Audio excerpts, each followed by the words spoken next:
8 सितंबर दिन सोमवार से पितृपक्ष प्रारंभ होने वाले हैं। इन पितृपक्षों में हमको क्या करना चाहिए और ये पितृपक्ष 21 सितंबर दिन रविवार तक चलेंगे। इसके बीच में किस प्रकार से हमें श्राद्ध करना चाहिए और किन लोगों का किस प्रकार श्राद्ध करना चाहिए और इस श्राद्ध को हमें किस विधि से किस विधान से करना चाहिए, आइए जानेंगे स्वामी जी के मुखारबिंद। श्राद्ध भी कई प्रकार के होते हैं। जिस तिथि पर व्यक्ति की मृत्यु होती है वह मुख्य तिथि वर्ष में जब एक बार आती है तो उस तिथि को उसके लिए जो श्राद्ध किया जाता है उसको एकोदिष्ट श्राद्ध कहते हैं। वह केवल एक व्यक्ति के लिए होता है, जिसकी मृत्यु उस तिथि में हुई होती है उसके लिए होता है, उसको एकोदृष्ट श्राद्ध कहते हैं। पितृपक्ष जब आता है, पितृपक्ष आने वाला है, तो पितृपक्ष में जो श्राद्ध किया जाता है उसको पार्वण श्राद्ध कहते हैं। उसका नाम पार्वण श्राद्ध है क्योंकि वो पितरों का पर्व है। 16 दिनों तक पितरों का पर्व होता है, पितरों का उत्सव होता है। उस पितरों के पर्व पर जो श्राद्ध किया जाता है इसलिए उसका नाम पार्वण श्राद्ध होता है। और पार्वण श्राद्ध में किसी एक पितर का पिंडदान नहीं होता। जितने लोग अपने कुल में हैं, जो जो आपको याद हैं, जिनसे आपका स्नेह है, संबंध है, चाहे वो अपने परिवार के न हो, दूसरे के परिवार के भी हों, लेकिन अगर आप उनके प्रति स्नेह रखते हैं और आप उनको पिंडदान देना चाहते हैं तो उस पार्वण श्राद्ध के अवसर पर उनको भी पिंडदान दिया जाता है।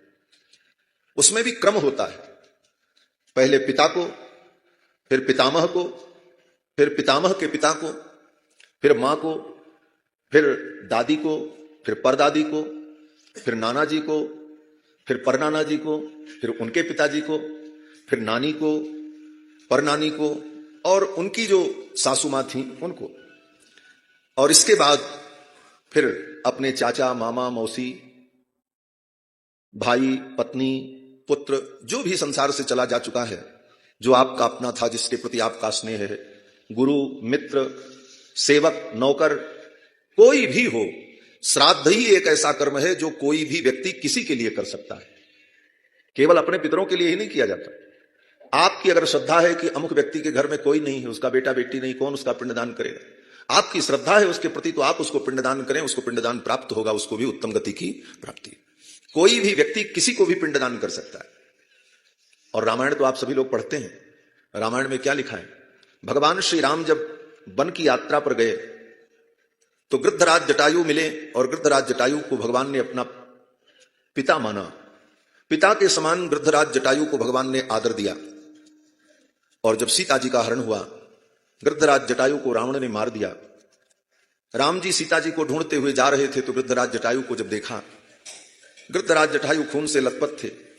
भगवान श्री रघुनंदन ने उनको उठाकर अपनी गोद में रखा, अपने जटाओं से गृद्धराज जटायु के शरीर में जो धूल लगी थी उसको झाड़ा और अपने आंखों के आंसुओं से गृद्धराज जटायु का अभिषेक किया। भगवान की गोद में बैठकर भगवान को देखते देखते, भगवान की वाणी सुनते सुनते, भगवान का स्मरण करते हुए और भगवान की ही सेवा करते हुए गृद्धराज जटायु को मृत्यु की प्राप्ति हो गई। ऐसी मृत्यु दुनिया में किसी की नहीं हुई आज।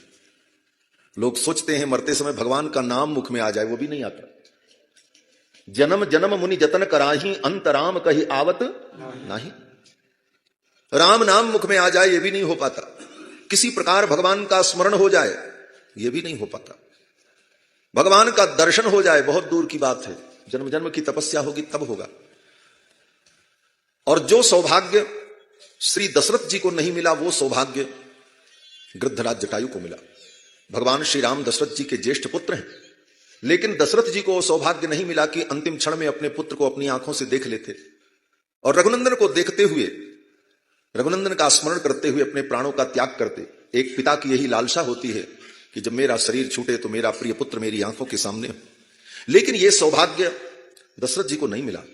लेकिन गृद्धराज जटायु का भाग्य देखो, भगवान श्री राम अपनी गोद में लिए हुए, अपने आंसुओं से उनका अभिषेक कर रहे हैं। शरीर में जो पंख कट गए थे उन पंखों के पास जो मिट्टी चिपक गई थी घाव में, शरीर कट जाए और मिट्टी लग जाए तो कितना कष्ट होता है। दोनों पंख कट चुके थे, खून से लथपथ गृद्धराज जटायु के शरीर में मिट्टी लिपटी हुई थी क्योंकि तड़प रहे थे जमीन पर फड़ फड़ फड़ फड़।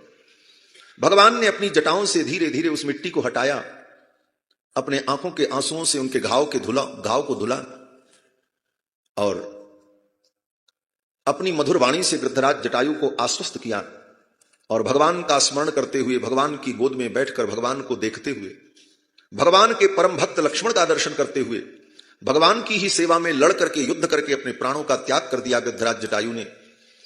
इसीलिए गोस्वामी तुलसीदास जी ने कहा, मरे मरहि मरिहै सकल घड़ी पलक के बीच। इस दुनिया में कितने लोग मर गए, कितने मर रहे हैं और कितने मरेंगे, लेकिन जो मृत्यु गृद्धराज जटायु को प्राप्त हुई वो किसी को प्राप्त नहीं।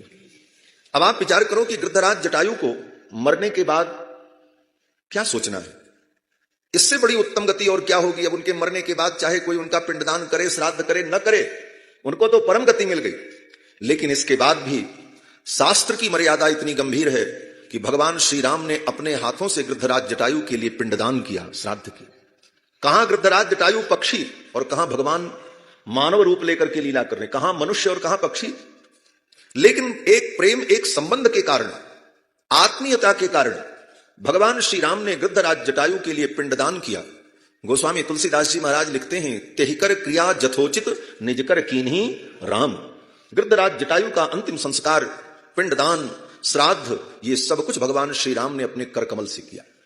कहने का भाव कि जब भगवान श्री राम गृद्धराज जटायु के लिए पिंडदान कर सकते हैं, उनका अंतिम संस्कार कर सकते हैं, इसका मतलब है कि कोई भी प्राणी, किसी भी प्राणी के लिए, उसके कल्याण के लिए श्राद्ध और पिंडदान करे तो ये उत्तम बात है। तो पितृपक्ष में जो पिंडदान आदि कर्म होता है उसमें सभी लोगों को पिंड दिया जाता है, वो पार्वण श्राद्ध कहलाता है।